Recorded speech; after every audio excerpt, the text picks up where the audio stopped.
इस वक्त हम लोग हैं कलकत्ता के अब्दुल हलीम लैन में। आपको हम दिखा दें, ये है कलकत्ता का यूनानी मेडिकल कॉलेज एंड हॉस्पिटल। ये ईस्टर्न इंडिया का वाहिद यूनानी मेडिकल कॉलेज है। यूनानी एक तरीका इलाज है जिसके ज़रिए लोगों को इलाज किया जाता है। आपको बता दें, इस कॉलेज की ये परेशानी है कि गुज़िश्ता 10 सालों से इस कॉलेज की मैनेजमेंट ने बंगाल की हुकूमत से एक गुहार लगाई थी इस कॉलेज को अपने अंदर अपने अंडरटेकिंग में लेने का, और ये बिल असेंबली से पास भी हो गया है। लेकिन आज तक 2020 के आज तक इस कॉलेज का जो मसला है वैसे का वैसे ही है। हालात ये है कि गुज़िश्ता 4 महीने से यहाँ के तकरीबन 96 स्टाफ है इस पूरे कॉलेज में, इनको सैलरी नहीं मिला है। और कोरोना पैंडमिक के दौर में जब जो मेडिकल जो योद्धा है वो अपना जिस तरह से ज़िम्मेदारी निभा रहे हैं, यहाँ के लोग भी, मैं अंदर का सीन दिखाने की कोशिश करूँगा। यहाँ के जो टीचर्स है, जो डॉक्टर्स है, वो जिम्मेदारी निभा रहे हैं। लेकिन इनका सबसे बड़ा मसला है कि बंगाल सरकार ने चूँकि अभी तक इन लोगों को अपनी तहवील में नहीं लिया है इस कॉलेज को, इसके वजह से मैं आपको कॉलेज का कुछ सीन दिखाऊँ। ये कॉलेज में किस तरह से पढ़ाई होता है, ये यूनानी जो पढ़ाई होती है, उसके बावजूद भी यहाँ के इनका जो खर्च है, ये लोग बता रहे हैं कि हमारा महीने का खर्च 20 लाख रुपया है। उसके बावजूद भी बंगाल की सरकार से वैसा कोई सपोर्ट नहीं मिल रहा है। इनका एक ही डिमांड है कि बंगाल की जो माँ माटी मानुष की हुकूमत है, ऐसे कॉलेज को अपने तहवील में ले ले, अपने अंडरटेकिंग में ले ले, ताकि 200 बच्चे जो फ़िलहाल यहाँ पर जो पढ़ाई कर रहे हैं, बच्चों का जो मुस्तकबिल है वो जो है वो भविष्य जो है सुरक्षित हो सके। ये लैब है, आपको हम दिखा दें, ये कॉलेज का लैब है जहाँ पर जो है पढ़ाई हो रही है। तो हम उम्मीद करेंगे कि यहाँ की जो बातें हैं वो बंगाल की सरकार के कानों तक पहुँचे और इस कॉलेज के ताल्लुक़ से एक बहरसूरत एक मस्बत फ़ैसला हो, हम यही चाहेंगे। अभी कॉलेज के साथ जो परेशानियां हैं वो ये है कि हमारा इंफ्रास्ट्रक्चर जो central council of Indian medicine ने बनाया है, उसको पूरा करने के लिए हमारे पास अवेलेबल फ़ंड नहीं है। जैसे तैसे मिनिमम रिक्वायरमेंट पर हम लोग काम कर रहे हैं, और 2010 में हमारा बिल पास हुआ था, और आज उसी हालत पर हम दिखाई पड़ रहे हैं जो 2010 में थे। और 2010 में इस उम्मीद पर दिया गया था, कॉलेज को मैनेजमेंट ने दिया था कि जब ये कॉलेज गवर्नमेंट अपनी तहवील में ले लेगी तो यूनानी इस स्टेट में फलेगी फूलेगी, लोगों के साथ इलाज मुआवजे का अच्छा काम करेगी। और बुनियादी चीज़ पर अगर यूनानी के बारे में जानना चाहें तो यूनानी एक ऐसी पैथी है जो हज़ारों हज़ार साल से दुनिया के अंदर काम करती हुई हिंदुस्तान के अंदर आज काम कर रही है। और इस दवा का ख़ास तौर से यूनानी दवाओं का साइड इफ़ेक्ट मिनिमम कह सकते हैं या ना कह सकते हैं कि किसी तरह का कोई साइड इफ़ेक्ट होता हो, और मिनिमम और सस्ती से सस्ती दवाएं हम लोग इस्तेमाल करते हैं और अपने हॉस्पिटल में यहाँ पर मरीज़ों को भी देते हैं और लोगों को प्रिस्क्राइब भी करते हैं, और कम से कम पैसे भी लेते हैं और फीस भी कम से कम लेते हैं। आज कोरोना जैसे कोविड के दौर में भी हम लोग अपना हॉस्पिटल खोले हुए हैं और लोगों को अपनी सर्विसेज दे रहे हैं, मरीज़ों को देख रहे हैं। और हमारे यहाँ से कोई ऐसा मरीज़ अब तक नहीं गया है कि जिसको किसी तरह की बहुत बड़ी प्रॉब्लम हुई हो, बल्कि जो लोग आते हैं, चाहे किसी तरह की उनकी परेशानी हो, जो यहाँ पर आते हैं, मैक्सिमम उसमें से उनको आराम ही मिलता है। और जहाँ तक परेशानी आज की है, वो आज की परेशानी नहीं है, मुस्तकिल परेशानी हमारी चली आ रही है 8-8, 5-5, 6-6 महीने। अभी आज के दौर में और आज के दिन में तकरीबन 4 महीने की सैलरी स्टाफ की बाकी है। इसलिए टीचिंग स्टाफ 34 और नॉन टीचिंग और उसमें तमाम कलर के जॉब को लेकर के 60 है। तो इतना स्टाफ है, और ये मिनिमम स्टाफ है central council of Indian medicine की रिक्वायरमेंट के हिसाब से। अगर इससे कम होगा तो कोई कॉलेज चल नहीं सकता है। इसलिए हमको हर हाल में ये स्टाफ रखना ही होगा, और अगर नहीं रखेंगे तो कॉलेज सर्वाइव नहीं कर सकता है, बंद हो जाएगा। गवर्नमेंट हॉस्पिटल में हमारे इंटर्नीस काम कर रहे हैं और बिला मुआवजा काम कर रहे हैं। उनको कोई किसी तरह की कोई सपोर्ट नहीं मिलती है। अपने पैसे से आना, अपने पैसे से जाना, रहना, और 24-24 घंटे ड्यूटी दे रहे हैं, और इस दौर में भी ड्यूटी दे रहे हैं जिसमें लोग अपनी जान को हथेली पे लेकर के चल रहे हैं कोविड के दौर में। फिर भी गवर्नमेंट से हम उम्मीद रखे हुए हैं कि हो सकता है कि आने वाले दिनों में कुछ सपोर्ट करें।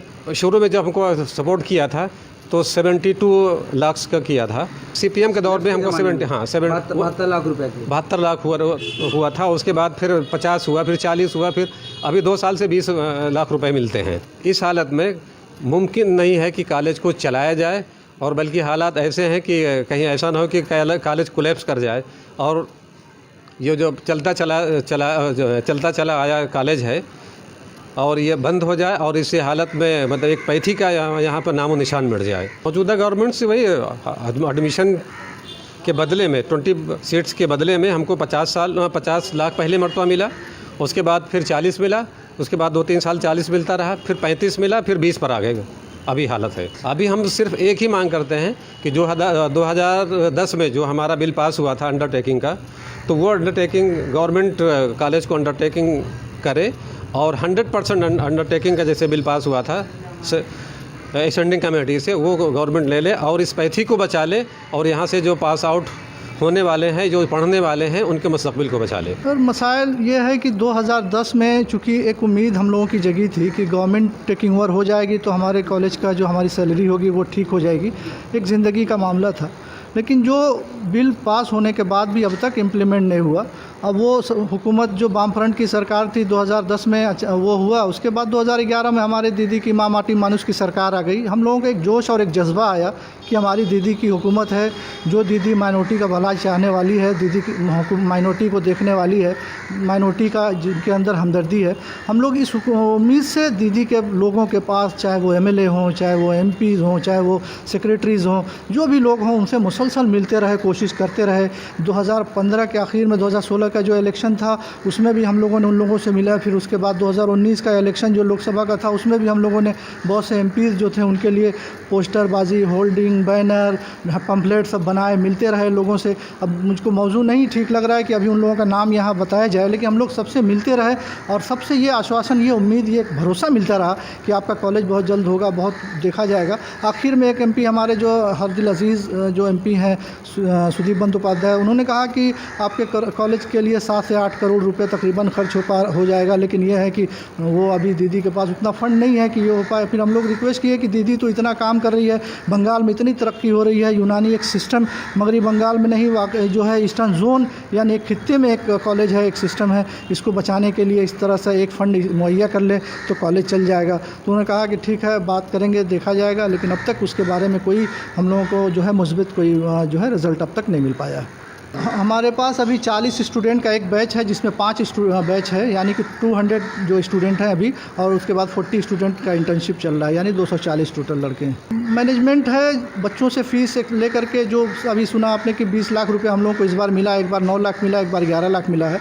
और फ़ीस कलेक्शन करने के बाद जो सैलरी इकट्ठा होती है जो उसके बाद सैलरी की शक्ल में मिलती है। 3 से 4 महीने की अभी ड्यू है, सैलरी नहीं मिल पा रही है। और कोविड की सिचुएशन में हालत ये है, इतनी क्राइसिस में स्टाफ हैं कि उनको खाने पीने के लिए, बच्चों की फ़ीस, बच्चों के खाने का इंतज़ाम नहीं कर पा रहे हैं, बहुत परेशान है। लेकिन फिर भी अपनी ड्यूटी पूरी जिम्मेदारी के साथ, बड़ी मेहनत के साथ कर रहे हैं, इस उम्मीद के साथ कि ये जो हुकूमत है, जो माइनॉरिटी की हुकूमत, जो अक़लियतों को सोचने की वाली हुकूमत है, जो ममता दीदी की हुकूमत है, जो कि कहा जाता है कि माँ भी है, माता भी है, जिनके पास 2-2 माँओं का मोहब्बत है, लेकिन ये यूनानी मेडिकल कॉलेज उन 2 माँओं के मोहब्बत से महरूम है।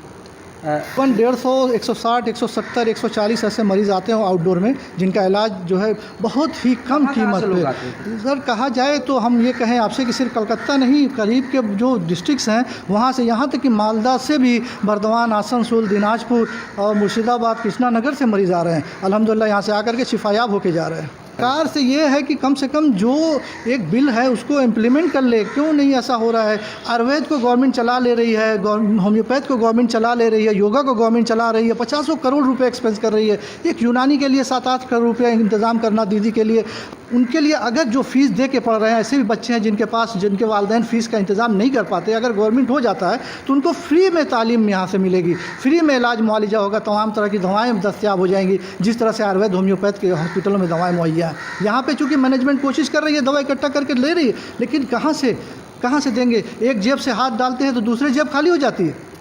अब ये बताइए कि इस क्राइसिस में अगर गवर्नमेंट या हमदर्द या हमारे जो कहा जाए कि रहनुमा या रहबर नहीं सोचेंगे तो कौन सोचेगा? 12 से 15 बार हम लोगों ने अपॉइंटमेंट के लिए चिट्ठी दिया, लेकिन उनके यहाँ से कोई जवाब नहीं आया। एक फ़ोन आया हमारे पास कि आपका क्या प्रॉब्लम है, आप वो प्रॉब्लम को लिख करके दीजिए। हमने उसकी कॉपी बनाई, 2 कॉपी, एक उनके घर के कालीघाट के एड्रेस में जाके जमा दिए, एक जाके नबन्नों में जमा दिए। और उन्होंने वहाँ पे ले करके कहा कि ठीक है हमरा एटा के देखबो, हमरा एटा के ऊपर चले जाओ। उसके बाद कोई रिस्पॉन्स नहीं। फिर हम लोग कोशिश करते रहे। ये 4 साल पहले की बात, करंट में मैं बता रहा हूँ कि 8 सितंबर को 9 सितंबर को 2 लेटर अपॉइंटमेंट के लिए दिया गया। फिर 18 सितंबर 2020 को एक चिट्ठी रिमाइंडर की शक्ल में दी गई। उसके बाद जो है 22 तारीख को आता है हेल्थ सेक्रेटरी के ऑफिस से फ़ोन कि आप 23 तारीख को आइए, 3 बजे आपका अपॉइंटमेंट हुआ है। आपने जस्ट 23 अभी गुजरा जी। तो वहाँ पे ये बात हुई। तो बात ये हुई कि उन्होंने हम लोगों की बात सुनी और जो लेटर था आप क्या लाए हैं, लाइए दे दीजिए मेमोरेंडम। उन्होंने ले करके फिर कहा ठीक है जाइए, बस ये बात हुई। कॉलेज का ये है कि 90 की दहाई में फैज़ान साहब जब यहाँ बंगाल में आए थे तो यहाँ पे यूनानी की हालत बहुत ही ज़्यादा ख़राब थी। ना कोई कॉलेज था, ना ही काउंसिल थी, ना ही किसी चीज़ का इंतज़ाम था। तो गैर मुनज़्ज़म तरीके से ये एथियोपैथी यहाँ चल रही थी। तो फिर उन्होंने यहाँ पे कोशिश किया कि ये काउंसिल भी बने और मुनज़्ज़म हो लोग यहाँ पे, और दूसरे ये कि एक कॉलेज खुले जहाँ से पढ़े वो लिखे आपके जो है प्रोफेशनल्स निकलें यूनानी के लिए। तो उसके लिए इन्होंने कोशिश शुरू किया। ऑल इंडिया यूनानी तिब्बी कॉन्फ्रेंस जो है यहाँ पे सोसाइटी है रजिस्टर्ड, उसको रजिस्टर करवाया गया जो कि पूरी इंडिया में है, जिसका हेड ऑफिस दिल्ली में। फिर उसके अंडर में कोशिश करके उन्होंने ये इस कॉलेज की बुनियाद किसी तरह से डाली, जो इंडिविजुअल मतलब लोगों के से बनी थी, डोनेशंस वगैरह से बनाया इन्होंने बड़ी मुश्किलों से। कॉलेज ये बन गया। बनने की 94 में ये कॉलेज जो है ये बन गया। उसके बाद फिर 94 के बाद फिर कोशिश शुरू हुई कि इस कॉलेज को एफिलिएशन दिलवाया जाए। उस एफिलिएशन के लिए फिर 98 में जाके जो है ये किसी तरह से इसका एफिलिएशन हुआ और फिर कलकत्ता यूनिवर्सिटी के अंडर में एफिलिएशन हुआ और वहाँ से स्टूडेंट्स जो हमारे निकलने लगे। और उसके बाद जब ये देखा गया कि 2008 आते आते देखा कि CCIM जो कि इसकी रेगुलेटरी बॉडी है उसने इसका इंफ्रास्ट्रक्चर बहुत बढ़ा दिया। तो ये देखा गया कि अगर इस प्राइवेट तरीके से अगर हम लोग एकदम मिनिमम रिसोर्सेज के ज़रिए अगर हम लोग इस कॉलेज को चलाएंगे तो ये कॉलेज नहीं चल सकेगा जिस हिसाब से इसको चलना चाहिए आयुष के हिसाब से। तो अब ये हुआ कि ये कॉलेज कहीं बंद ही ना हो जाए। और ये ईस्टर्न रीजन में एकलौता एक यूनानी कॉलेज है, न कि सिर्फ वेस्ट बंगाल में बल्कि ईस्टर्न रीजन में। तो फिर इसको बचाने के लिए हुआ कि नहीं, ये हालांकि लोगों ने इसकी मुखालफत भी की कि ये प्राइवेट कॉलेज जो है ये गवर्नमेंट को क्यों दे दिया जाएगा, लेकिन उन्होंने कहा कि नहीं, इस कॉलेज की बका के लिए और यहाँ यूनानी की बका के लिए जो है इसको हम लोग गवर्नमेंट की तहवील में देंगे ताकि गवर्नमेंट जो है अपने रिसोर्सेज के ज़रिए इसको चला सके। तो इसकी कोशिश की गई और खुशकिस्मती से ऐसा हुआ कि गवर्नमेंट जो है किसी तरह से मान गई और ये इसका बिल जो है वो असेंबली में पास भी हुआ 2010 में। और उसके बाद फिर ये बिल जो है जिस तरह से इसका प्रोसेस होता है वो गवर्नर के पास गया, फिर वहाँ से फिर वो दिल्ली गया, डिपार्टमेंट्स में गया लॉ वगैरह में। तो वहाँ किसी तरह की कोई क्वेरी थी एक डिपार्टमेंट में जिसके लिए वो बिल वापस आया, जिसमें अमेंडमेंट होके उस बिल को मुकम्मल किया जाना था। लेकिन उस बिल को मुकम्मल नहीं किया लोगों ने। किस लिए नहीं किया ये वजह इससे हम लोग नाबलद नहीं जानते हैं क्या है। और उस वक्त उसके बाद फिर ऐसा हुआ कि 2011 आते आते फिर हमारी TMC की गवर्नमेंट जब आई तो हम लोगों ने सोचा कि ये गवर्नमेंट जो है अब हम लोग का ख्वाब को पूरा करेगी और इस कॉलेज को तहवील मिलेगी जहाँ से कि 40 बच्चे जो है हर साल प्रोफेशनल जो है निकलते हैं और स्टेट की हर हेल्थ स्कीम वगैरह है उसमें पूरा अपना साथ देते हैं, पूरा सहयोग करते हैं। कैंप्स लगाते हैं हम लोग फ्री इलाज करते हैं। तो इस तरह से ये चीज़ हुई। लेकिन ये कि वो है 2011 से लेके अभी तक भी हम लोग जो हैं वो नाउमीदी में बैठे हुए हैं। और जहाँ जहाँ हम लोग को जाना था, जिस तरह की कोशिश करना था, जिस डिपार्टमेंट में मिलना था, जिस लीडर से मिलना था, सब कोशिश करके अभी हम लोग बैठे हुए हैं। ये 2000 हम लोग का 20 आ गया है और अभी तक कुछ नहीं हुआ है। और हाल ये है कि 3-3, 4-4 महीने की तनख्वाह जो है लोगों की बाकी रहती है।